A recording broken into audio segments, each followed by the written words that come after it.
तो सभी प्यारे छात्रों का कक्षा 10वीं गणित में स्वागत है। और आगे बढ़ते हुए अब हम प्रश्नावली 1.4 का प्रश्न क्रमांक 1 हल करना सीखेंगे। तो सबसे पहले हम ये जो प्रश्न दिया गया है इसको अच्छे से पढ़ लेते हैं। इसमें लिखा है, बिना लंबी विभाजन प्रक्रिया किए बताइए कि निम्नलिखित परिमेय संख्याओं के दशमलव प्रसार शांत हैं या अशांत। मतलब हमें यहाँ पे 10 सवाल दिए गए हैं और ये 10 परिमेय संख्याएं दी गई हैं। क्यों दी गई हैं? क्योंकि ये बटे वाली संख्याएं हैं और बटे वाली संख्याएं अंश बटे हर के रूप में होती हैं। अंश बटे हर का मतलब होता है, जैसे अगर हम इनमें से कोई भी एक परिमेय संख्या उठा के लिखें, जैसे ये मान लो 17/8 हमने लिख लिया, तो इसमें जो ऊपर लिखी होती है ना, इसे हम अंश कहते हैं, और जो नीचे लिखी होती है इसे हम हर कहते हैं। अब इसकी ट्रिक आपको कैसे पता रहेगा कि ऊपर वाला हमेशा अंश कहलाता है? तो देखो, ऊपर होता है अंश, भगवान का अंश, ईश्वर का अंश, और खेत में चलता है हल, तो खेत कहाँ होता है? नीचे होता है, तो खेत में चलता है हल, उससे याद रखना हर। तो अंश बटे हर के रूप में जो संख्याएं होती हैं उन्हें हम परिमेय संख्याएं कहते हैं। क्या कहते हैं? परिमेय संख्याएं। तो यहाँ पे आपको 10 सवाल दिए गए हैं और 10 के 10 कौन सी संख्याएं हैं? परिमेय संख्याएं हैं, क्योंकि ये बटे के रूप में लिखी गई हैं। इतना समझ में आ गया? अब अगर हम किसी भी संख्या को उठा लें, जैसे फिर से हम इसी छोटी संख्या को उठाएंगे 17/8, और अगर हम इसका भाग कर दें, कैसे करेंगे? पहले भाग का चिन्ह बनाएंगे, ऊपर वाली संख्या यहाँ पे लिख देंगे और नीचे वाली संख्या साइड में लिख देंगे। बहुत ध्यान से समझते जाना, पूरा कॉन्सेप्ट आपको समझ में आएगा, फिर हम एक एक सवाल अच्छे से हल करेंगे। तो देखो, अगर हमने साइड में 8 लिख दिया और यहाँ 17 लिख दिया तो भाग करेंगे, तो 17 में कैसे जाएगा? 8 दूनी 16, 2 बार चला जाएगा, तो यहाँ पे आएगा 16। अब 17 में से 16 चले जाएंगे तो कितना बचेगा? 1 बचेगा। अब 8 का 1 में भाग नहीं जाता, तो यहाँ पे दशमलव और यहाँ पे हम एक 0 बढ़ा सकते हैं। अब 8 एकम 8 हो जाएगा। अब 10 में से 8 जाएगा तो कितना बचेगा? 2 बचेगा। फिर अब 8 का 2 में भाग नहीं जाता, तो यहाँ पे 0 अब अपने मन से बढ़ा सकते हैं, क्योंकि दशमलव लग चुका है। तो फिर से अब 8 एकम 8, 8 दूनी 16, 8 तिया 21, 20 से ज़्यादा हो जाएंगे, तो 8 दूनी 16 पे ही आपको रुकना है। तो अब देखो, 20 में से 16 अगर हम घटा देंगे तो कितने बचेंगे? 4 बचेंगे। आया समझ में कि नहीं? अब 8 का फिर से 4 में भाग नहीं जाता, तो यहाँ पे क्या कर लो? एक 0 मन से बढ़ा सकते हैं, हर बार 0 मन से बढ़ा सकते हैं। अब 8 पंचे 40 हो जाएगा, तो 8 का भाग 40 में 5 बार चला गया, पूरी बार, तो 40 में से 40 जाएंगे तो शेषफल क्या बचेगा? 0 बचेगा। तो जब हमने इसका भाग किया तो ये जो इतनी स्टेप बनी हुई हैं, इसे क्या बोलते हैं? इतनी स्टेप्स को बोलते हैं विभाजन प्रक्रिया। क्या बोलते हैं? विभाजन प्रक्रिया। और उसके बाद जो भागफल आता है, ये क्या कहलाता है? भागफल। तो उसके बाद जो भागफल आता है वो देखना है कि शांत है कि अशांत। तो देखो, इसका दशमलव प्रसार कैसे पता कर सकते हैं? एक तो लंबी विभाजन प्रक्रिया करके, उससे हमें जो भागफल मिलेगा उसमें 2 प्रकार के दशमलव प्रसार हो सकते हैं। जैसे अभी जो आया है उसे हम कहते हैं शांत दशमलव, और इसके बारे में डिटेल जानकारी मैंने इसके पहले वाले वीडियो लेक्चर में पूरी आपको बताई हुई है। तो अगर आप क्रमानुसार देखते हैं प्लेलिस्ट से तो आपको बहुत ही अच्छा समझ में आ रहा होगा। फिर भी मैं आपको यहाँ पे बता देता हूँ कि ये जो है ये शांत दशमलव है।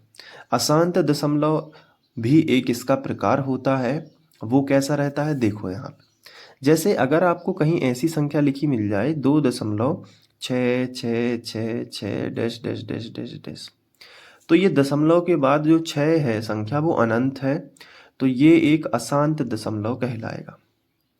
अब इसी संख्या को हम ऐसे भी लिख सकते हैं, 2.6 के ऊपर ये हल्का सा बार लगा देते हैं या डैश लगा देते हैं। इस डैश का मतलब होता है कि ये वाली संख्या जो है इसकी पुनरावृत्ति बार बार हो रही है। तो जिस चीज़ की पुनरावृत्ति बार बार हो रही है मतलब वो संख्या दशमलव के बाद बार बार रिपीट हो रही है, तो इसलिए उसको बार बार ना लिख के 6 के ऊपर ही बार लगा देते हैं। अब कभी कभी ऐसा भी हो सकता है कि जैसे ऐसा लिखा हो 2.47, इसके ऊपर डैश लगा लिखा हो, तो इसका मतलब है कि ये जो दो संख्याएं हैं इनकी पुनरावृत्ति हो रही है क्योंकि दो संख्याओं पर डैश लगा हुआ है। तो इसी तरीके से ये सारे जो एग्जाम्पल हैं ये अशांत दशमलव बताते हैं, क्योंकि दशमलव के बाद का जो अंक है वो शांत नहीं बैठता है, वो बार बार रिपीट होता रहता है।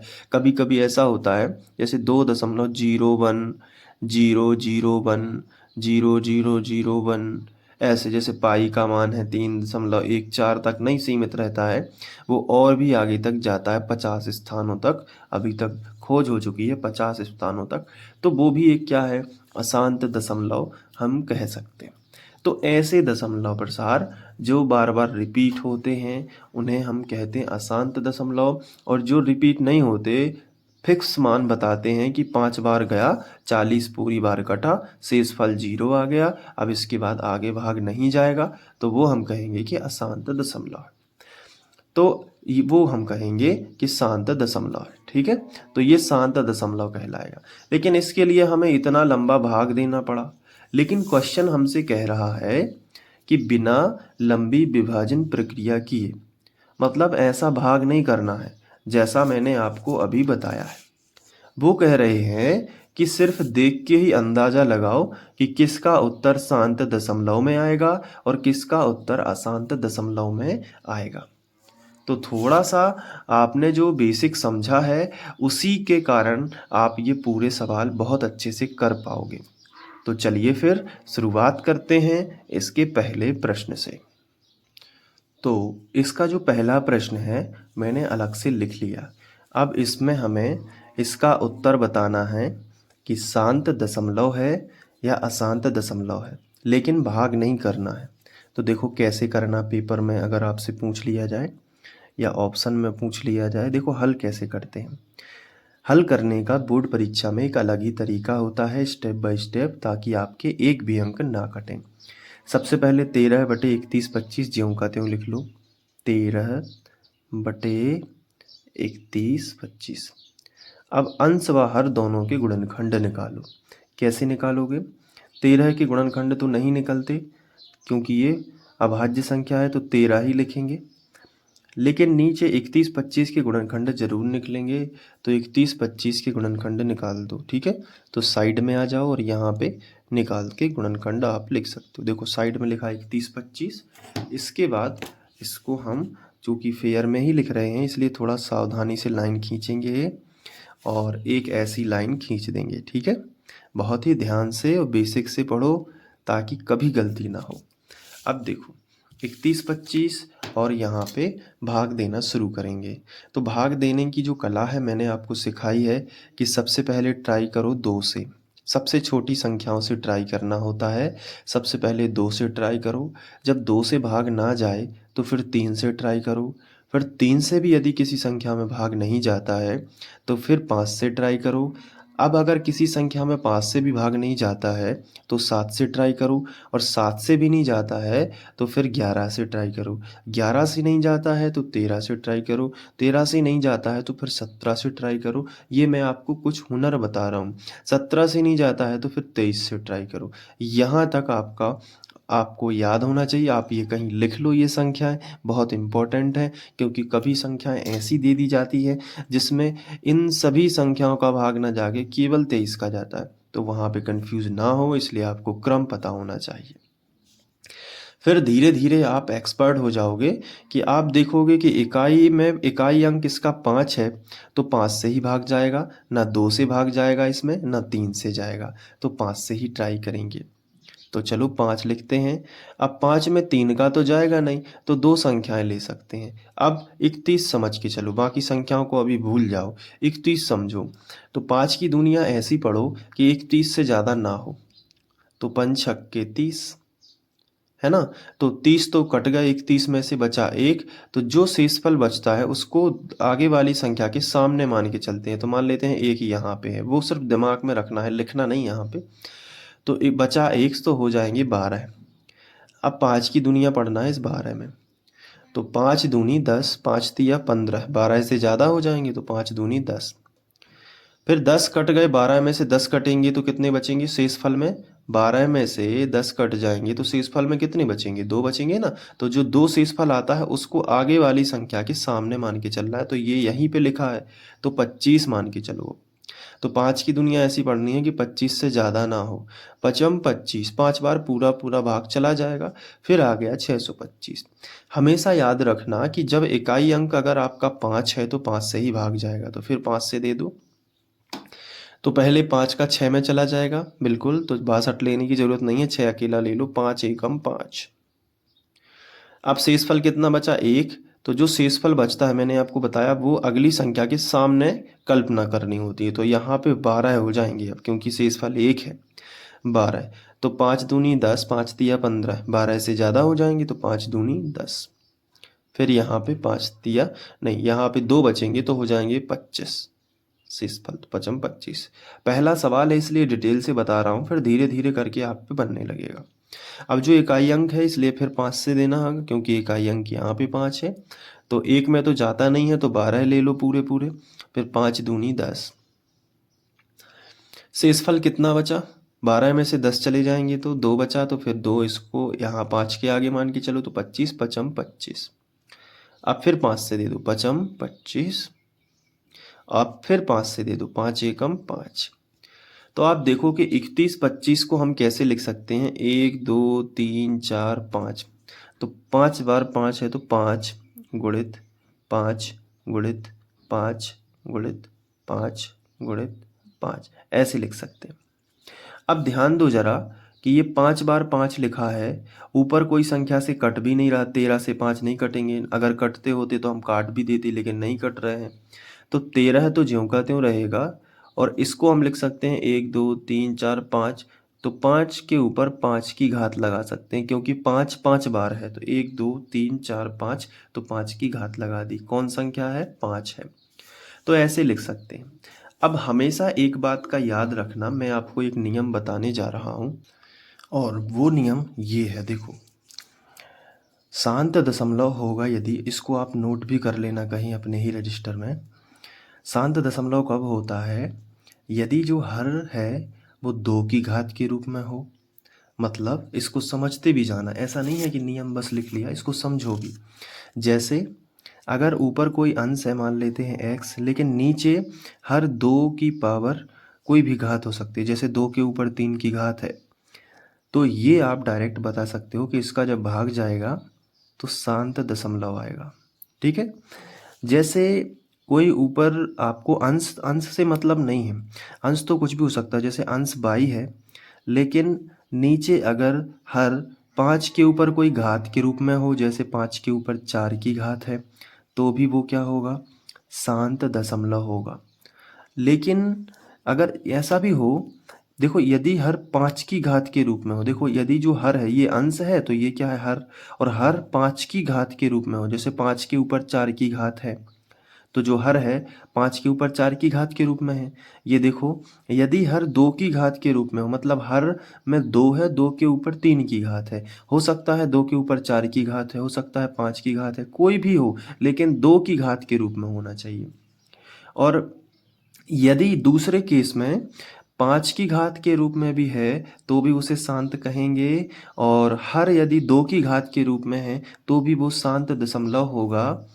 और यदि ये दोनों भी हैं, अंश तो ज्यों का त्यों रखते हैं, यदि दोनों भी हैं, जैसे 2 के ऊपर भी कोई घात है और 5 के ऊपर भी कोई घात है, तो ऐसी स्थिति अगर हर की बन जाती है गुणनखंड निकालने के बाद, तो वो भी क्या होगा, एक शांत दशमलव होगा। इन तीनों केस में शांत दशमलव होता है, लिखा है ना, यदि हर 2 व 5 की घात के रूप में हो।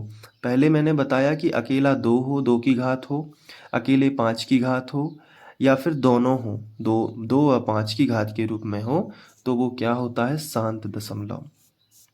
अब वही बात आपको याद रखनी है कि अगर इसके अलावा इसमें कोई तीसरी संख्या जैसे 11 आ गई या फिर 7 आ गई, कोई भी तीसरी संख्या आती है, तो भले ही ये हैं, लेकिन उसके साथ में 11 का गुणा होगा, 7 का गुणा होगा, या फिर 13 आ जाए, तो वो अशांत, शांत को क्या बना देगी, अशांत दशमलव।